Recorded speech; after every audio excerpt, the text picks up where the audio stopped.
औज़ुबिल्लाहिमिनश्शैतानिर्रजीम बिस्मिल्लाहिर्रहमानिर्रहीम। अस्सलाम वालेकुम स्टूडेंट्स, जैसा कि आप लोग जानते हैं हम लोग आजकल पढ़ रहे हैं बैनुल-अक़वामी तिजारत के नज़रियात। आप लोगों ने पहले एडम स्मिथ का कुल्ली बरतरी का नज़रिया पढ़ा, फिर उसके बाद तकाबली मसारिफ़ का नज़रिया। तकाबली मसारिफ़ का नज़रिया जैसे कि आप लोगों को पहले बताया जा चुका है, जिसे डेविड रिकॉर्डो ने पेश किया है, इसे मवाज़ने मसारिफ़ का नज़रिया भी बोला जाता है।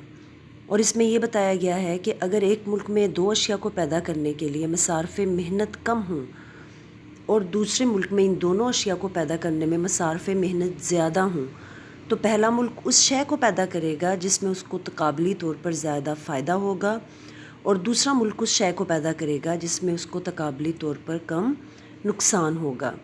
तो इस तरीके से भी तिजारत दोनों ममालिक के लिए फ़ायदेमंद साबित हो सकती है। अब हमने आज जो है वो जो गोशवारे पिछली लेक्चर में आपको बताए गए थे, उसमें तिजारत से हासिल शुदा मुनाफे के हुज्म और उसकी तकसीम को डिस्कस करना है। सबसे पहले तो हमें पता है कि दो मुल्क फ़र्ज़ किए गए हैं, पाकिस्तान और ईरान, जो अपने अपने तौर पर दोनों अशिया को पैदा करके इस्तेमाल में लाते हैं और इनके माबैन तिजारत नहीं होती। ऐसे सूरत में दोनों ममालिक में इन अशिया की कीमतें मुतल्लिका मसारिफ़ पैदाइश के पेश नज़र जो है वो तय की जाती हैं। जैसा कि पहले भी बताया गया, पाकिस्तान में गंदम की एक इकाई पैदा करने के लिए 80 घंटे मेहनत चाहिए, यानी कि अगर एक इकाई गंदम को पैदा किया जाए तो कितनी मेहनत दरकार है? 80 घंटे। जबकि एक कपास की इकाई को पैदा करने के लिए 90 घंटे मेहनत दरकार है। इस तरह गंदम के मुकाबले में कपास पर ज़्यादा लागत आती है, वो तकरीबन 10 घंटे ज़्यादा।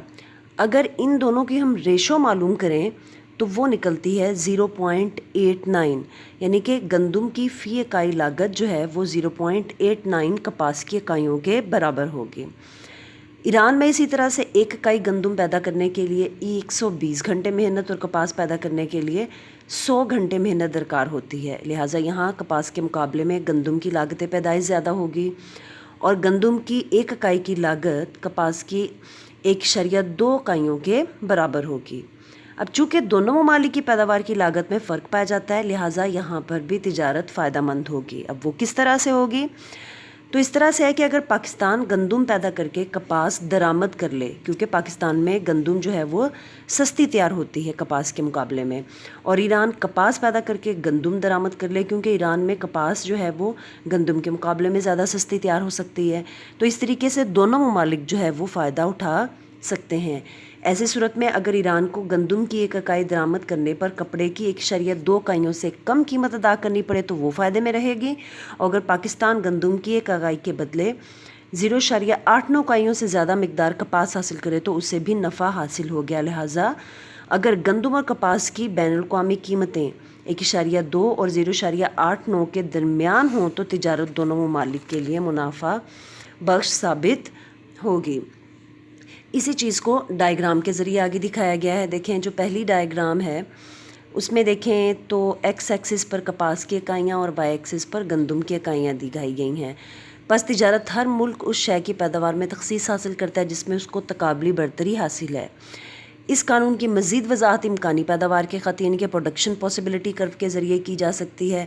अब जैसे डायग्राम के मुताबिक गंदम को पास दोनों अशिया को पैदा करने के मुतबादिल मसारिफ़ ज़ाहिर किए गए हैं। चूँकि मुतबादिल मुइना मसारिफ़ मुइना रहते हैं, लिहाजा इम्कानी पैदावार का ख़त ख़त मुस्तकीम है, यानी कि स्ट्रेट लाइन की शक्ल में है, जैसा कि ए पैनल से तिजारत के आप लोगों को ज़ाहिर हो रहा है। तो पाकिस्तान में इम्कानी पैदावार के ख़त के पेश नज़र दोनों अशिया के कई जोड़े बन सकते हैं, और डायग्राम में नुक्ता पी प्राइम पर जो जोड़ा बनता है वो ज़्यादा मौजू नहीं है, क्योंकि वो नुक्ता पी के मुकाबले में नीचे वाक़या है। यहाँ पर इसका मतलब है कि प्रोडक्शन का लेवल कम है। इस तरह से अगर हम डायग्राम बी में वाज़ेह देखें, जब पाकिस्तान गंदम की पैदावार में तखसीस हासिल कर लेता है तो ना सिर्फ गंदम की पैदावार 450 से बढ़कर 600 वाक़या हो जाती है, बल्कि ईरान को गंदम बरामद करके जो कपास दरामद की जाती है वो भी 400 से बढ़कर 600 इकाइयाँ हो जाती है। ये सूरत हाल नुक्ता पी की बजाय नुक्ता एम पर मुंतकिल होने से हासिल होती है। तो तिजारत की बदौलत पाकिस्तान को मुनाफे की दो सूरतें हासिल हो सकती हैं। पहली, तखसीस कार की वजह से गंदम की पैदावार में 150 इकाइयों का इजाफा, या दूसरी ईरान से दरामद करदा कपास की ज़ायद इकाइयों का हसूल और ईरान के नुक्ता नज़र से तजारत से मुनाफे की यही सूरत हाल होगी। तो बच्चों, तकाबली या मवाज़ने मुसारिफ के नज़रिए के तहत दोनों ममालिक के दरमियान जो है वो मुनाफे की तकसीम या पैदावार का हुजम ऐसे होगा। अब हम इस नज़रिए के मफरूज़ात पढ़ते हैं। तो बैनुल-अक़वामी तिजारत का ये जो नज़रिया है, क्लासिकी नज़रिया यानी कि तकाबली मसारिफ का नज़रिया, इसकी बुनियाद असल में दर्ज झैल मफरूज़ात पर है। सबसे पहले तो लागत पैदाइश का इन्हिसार सिर्फ मेहनत की कीमत पर होता है, क्योंकि मेहनत ही को एक वाहिद आमले पैदाइश का दर्जा दिया गया है। इसको हम लोग 2/2/1 मॉडल कहते हैं, यानी कि दो ममालिक जैसे ईरान और पाकिस्तान, दो अशिया जैसे गंदम और कपास, और उसके बाद एक आमलीन पैदाइश यानी कि मेहनत। ठीक है ना। तो पहली अब उन्होंने यही कहा है कि दोनों अशिया को पैदा करने का सिर्फ एक आमले पैदाइश है, जिसे मेहनत कहते हैं। ठीक है। दूसरा, तिजारत करने वाले दोनों ममालिक के दरमियान हमेशा मुकम्मल मुकाबला होता है, यानी कि तमाम मंडियों में मुकम्मल मुकाबले के हालात पाए जाते हैं। नंबर 3, मज़दूरों की आलमी हरकत पजीरी मुमकिन नहीं है, यानी कि मेहनत मुल्क के अंदर तो हरकत पजीर होती है, यानी कि एक शहर से दूसरे शहर, एक इलाके से दूसरे इलाके जा सकती है, लेकिन मुल्क से बाहर उसकी हरकत पजीरी नहीं है, यानी कि एक मुल्क से दूसरे मुल्क मेहनत की इकाइयाँ हरकत नहीं कर सकती। नंबर 4, तिजारत करने वाले ममालिक को मुकम्मल रोज़गार हासिल होता है, यानी कि उन ममालिक में जितने भी जमीयत मेहनत है, काम करने के अहल अफराद हैं, वो तमाम के तमाम काम पर लगे हुए हैं। नंबर 5, मुख्तलिफ ममालिक के दरमियान तिजारत आज़ादाना होती है, यानी पे इस पर किसी किस्म की पाबंदी आयद नहीं होती। नंबर 6, बैनुल-अक़वामी तिजारत हमेशा दो ममालिक और दो अशिया के दरमियान होती है, जैसे कि मैंने आपको पहले बताया, इसको 2/2/1 मॉडल कहते हैं।